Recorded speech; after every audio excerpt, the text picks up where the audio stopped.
Local students and teachers at Lake Worth High School, they're part of a pilot program involving a system called Rise by AT&T. It's an interactive map meshing climate change with socioeconomic vulnerability. As WPTV News Channel 5's Tori Dunnan reports, it's letting local students look at the next 50 years in the very neighborhoods where they live.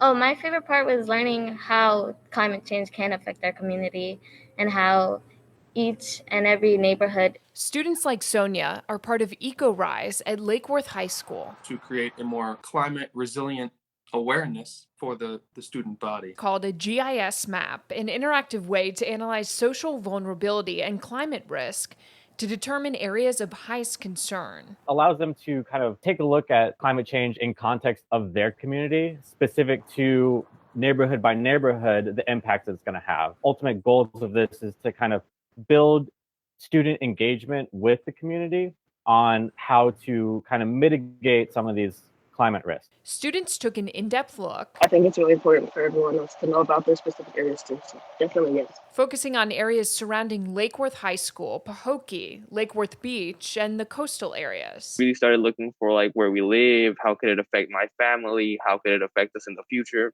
We really started to understand and grasp the idea of the situation. With Dorian happening not too long ago off the coast, and Florida's kind of a prime spot for hurricanes as well, seeing some of those projections is really informative for the students who are living in the area. A GIS map, which is a map with overlays showing socioeconomic vulnerability and some other factors in regards to climate resiliency, such as like wind speed projections for the next 50 years, inland flooding projections for the next 50 years, and coastal flooding. The end goal, perhaps getting kids to engage with local government. You know, what is like Lake Worth Beach, for example, doing about sustainability, and what are their steps to combat climate change? And kind of the goal is to have the students to perhaps even propose their own suggestions to how we can mitigate the risks. This is a pilot program of sorts. The hope is that if it's successful here at this high school, it then gets adopted at other high schools.